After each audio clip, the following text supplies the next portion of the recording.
ধারাবাহিকের শুরুতে আমরা দেখতে পাই ঝিল মিনু মিলি রান্নাঘরে রান্না করছিল। এদিকে চৈতির মা স্বাক্ষরকে বলে, বাবা আমার মেয়েটাকে একটু দেখে রেখো। আমাদের বাড়িতে তেমন লোকজন নেই, সবসময় একা একাই থাকে, কিন্তু এখানে অনেকজনের ভিড়ে কিভাবে থাকবে সেই জন্য বললাম। এদিকে স্বাক্ষরের মা বলে, আপনি এত চিন্তা করছেন কেন? আপনার মেয়ে এই বাড়িতে মেয়ের মতোই থাকবে। অন্যদিকে স্বাক্ষরের ঠাম্মি বলে, আপনার মেয়ের মতো মেয়ে হয় না, বুদ্ধিমতী, সুশিক্ষিত, এমন মেয়ে তো আমরা আমাদের বাড়ির জন্য চেয়েছিলাম। এই বাড়িতে কোনো কাজ করতে হবে না, শুধু সবার সাথে একটু হেসে খেলে থাকবে, এটাই তো অনেক। অপরদিকে দেখি ঝিল রান্নাঘর থেকে উকি মেরে স্বাক্ষরকে দেখছিল। তখনই স্বাক্ষর দেখে ফেলে ঝিলকে। এদিকে চৈতির মা বলে, তাহলে এবার শুভ কাজটা সেরে ফেলি। ঠিক তখনই স্বাক্ষরের বাবা বলে ওঠে, তাহলে আপনারা আপনাদের কাজে সেরে ফেলুন, আমাকে উঠতে হবে, নার্সিংহোমে যেতে হবে আমাকে। সবাই এভাবে নার্সিংহোম থেকে ছুটি নিয়ে এখানে বসে থাকলে তো চলবে না। পরক্ষণে সেখানে মিনু, মিলি, ঝিল সবাই শরবত টেবিলে রাখে এবং স্বাক্ষরের বাবা ঝিলকে বলে, তো শরীর এখন কেমন আছে ঝিল? তোরা হয়তো এখানে দুপুরে খাবি না, কিন্তু ঠিকমতো খাওয়া দাওয়া করবে, বাড়িতে গিয়েই খেয়ে নিবি। তাছাড়া এখান থেকে বের হয়ে আমার সাথে একবার দেখা করবি, ওই ব্যাপারে কথা আছে। আমি ওদের বলেছি তোর একটা কাজের ব্যবস্থা করে দেবে। পরবর্তীতে মিনু বলে, বড় বৌদি আমাদের রান্না প্রায় শেষ হয়েছে, আমরা দাকিটা শেষ করে বাড়িতে চলে যাব। বাড়ি যাওয়ার কথা শুনে স্বাক্ষরের মা কাকি বলে, সে কি, তোমরা চলে যাবে কেন? দুপুরে এখান থেকে খেয়ে যাবে, তাছাড়া তোমাদের তো এখানে শুধু রান্নার জন্য নেমন্তন্ন নেই। তখনই মিলি বলে ওঠে, তাহলে কিসের জন্য মেজোমামি?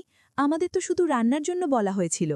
পরের সিনে মিনু, মিলি, ঝিলকে দেখে চৈতির মা চৈতিকে জিজ্ঞেস করে, এনারা কারা, কাজের লোক নাকি? কথাটা শুনেই ড্রয়িং রুমে থাকা সবাই চুপ হয়ে যায় এবং চৈতি বলে, বা তুমি এসব কি বলছো বলো তো? এটা ঝিল আর ওর মা বোন। এদিকে কাজের লোকের কথা শুনে মিনু বলে, চৈতি দিদিমণি, তোমার মা তো ঠিকই বলেছে, কাজের লোকে কাজের লোক বলবে, এটাই তো স্বাভাবিক। তাছাড়া আমরা তো এখানে আত্মীয় হয়ে আসিনি, আমরা রান্নার লোক, কাজ করতে এসেছি। এরপর ঝিলকে দেখে চৈতির মা বলে, দুদিন আগেও তুমি এই বাড়ির বউ ছিলে, ডিভোর্স দিয়ে সব সম্পর্ক শেষ করে আবার এখানে রান্নার জন্য এসেছ, কি নির্লজ্জ মেয়ে তুমি। পরক্ষণে স্বাক্ষর বলে, আসলে আমি শর্ত দিয়েছিলাম আশীর্বাদের সমস্ত রান্না মেদিনু মাসি করবে, আর যেহেতু আশীর্বাদের তো অনেক রান্না, মাসিকে সাহায্য করার জন্যই ওনার মেয়েরা এসেছে।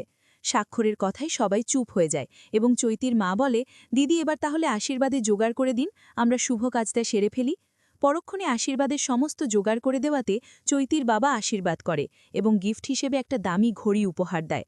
সেটা দেখেই স্বাক্ষর বলে, এত দামি গিফট দেওয়ার কী দরকার ছিল? পরক্ষণে চৈতির মা বলে, তুমি তো আমাদের কাছে অনেক বেশি দামি, তোমার কাছে এই গিফট সামান্য, তাছাড়া তোমাকে দেব না তো কাকে দেব? পরবর্তীতে সবাই লক্ষ্য করে আশীর্বাদের জোগাড়ে ধান, দুর্বা, ঘাস নেই। তখনই স্বাক্ষরের মা ঝিলকে বলে, দুর্বা ঘাস রাখা আছে মা, একটু গিয়ে নিয়ে আয় তো। এরপর ঝিল কিছু না বলেই ঘর থেকে ধান, দুর্বা, ঘাস নিয়ে আসে। তখন স্বাক্ষর মনে মনে বলে, তুমি বয়ফ্রেন্ডকে এতটাই ভালোবাসো যে তোমার চোখের সামনে বিবাহিত স্বামীর আবার আশীর্বাদ হচ্ছে, তাতে তুমি ধান, দুর্বা, ঘাস নিয়ে আসছো, একটুও কষ্ট হচ্ছে না? তোমার যদি কোনো কষ্ট না হয় তাহলে আমারও কোনো কষ্ট হবে না। পরের সিনে চৈতির মা আশীর্বাদ করেই উঠে পড়ে। পরক্ষণে স্বাক্ষরের মা বলে, এবার সবাই তাহলে একটু মিষ্টি মুখ করি। তখনই ঝিলকে বলে, ঘরের মধ্যে মিষ্টি রাখা আছে, তোমরা দুই বোনে গিয়ে মিষ্টি প্লেটে করে নিয়ে আসো। এদিকে মিনু বলে, বড় বৌদি, আমি মাংস চুলায় দিয়ে দিয়েছি, একটু পরেই হয়ে যাবে, তুমি সবলাকে বলো ও নামিয়ে দেবে, আমরা তাহলে এখন বেরিয়ে পড়ি। পরক্ষণে স্বাক্ষরের কাকি বলে ওঠে, সে কি, তোমরা চলে যাবে কেন?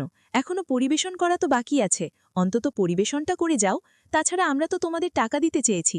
তখন ঝিল তার মাকে বলে, মা, এত করে যেহেতু বলছে তুমি পরিবেশনটা করে যাও, না হলে তোমার টাকা কাটা যাবে।